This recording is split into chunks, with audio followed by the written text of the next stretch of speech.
Welcome, welcome to my ex dirty secrets.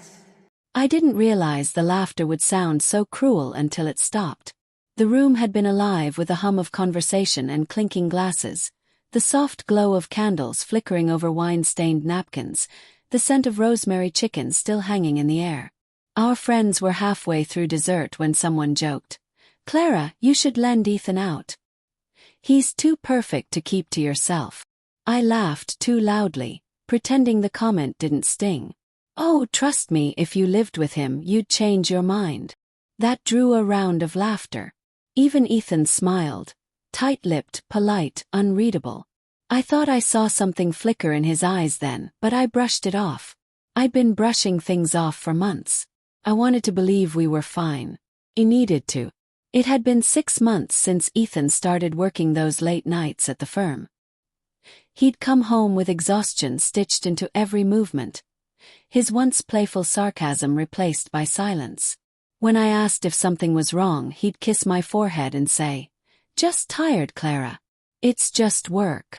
I told myself that marriages went through phases. That emotional distance wasn't betrayal, it was fatigue, stress, routine. But then the small things started to pile up. The faint scent of someone else's perfume on his shirt, not mine. A lipstick stain on his travel mug that didn't match any shade I owned. His phone, once left casually on the table, now locked, face down, always near him. And still I laughed at that dinner table, pretending we were fine.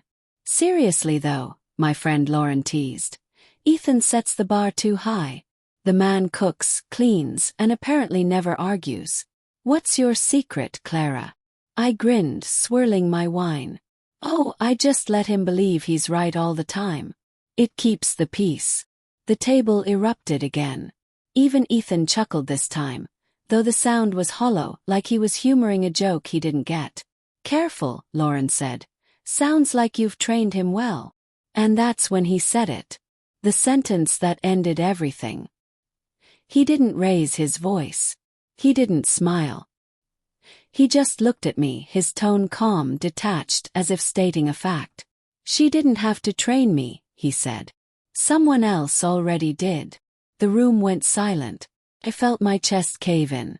For a moment, I thought I'd misheard him. I wanted to. What do you mean?" My voice barely held. He set down his fork gently, almost ceremoniously. "You joke like you own me, Clara. But you lost that right a long time ago." The words sliced through the air, clean and final. I couldn't speak. My mind flooded with fragments. Nights he came home late, mornings he showered before I woke, the way his phone lit up with messages he never explained. Lauren shifted uncomfortably. Someone coughed. The laughter was gone, replaced by the suffocating weight of humiliation. I forced a smile that felt like glass cracking. "Ethan, this isn't funny." He looked at me with an expression I didn't recognize. Pity. "No, it isn't." And then he stood, murmured a quiet apology to our friends, and walked out. Just like that. The drive home that night felt endless. The silence inside the car pressed against my skull. Every memory replayed in grotesque clarity. Every ignored red flag, every rationalization. When I got home, his things were still there. The scent of his cologne lingered, faint and haunting. On the kitchen counter sat his phone, face up for once.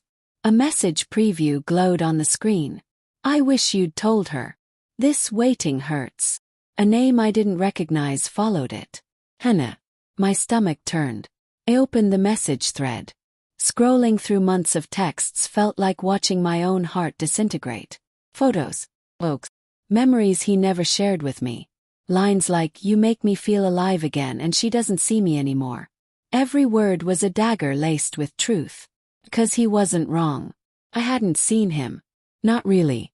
Not since life got busy, not since comfort turned into complacency. I had been so sure he was still mine that I never noticed him slipping away. But the betrayal wasn't justified. It never could be. Love doesn't excuse deceit. When he came home hours later, I was sitting in the dark. He paused at the doorway, his silhouette framed by the hall light. "You read them." Yes. My voice trembled. How long? He exhaled, shoulders sagging. A year. I swallowed hard. And you just decided to announce it over dinner? I didn't plan to, he said softly.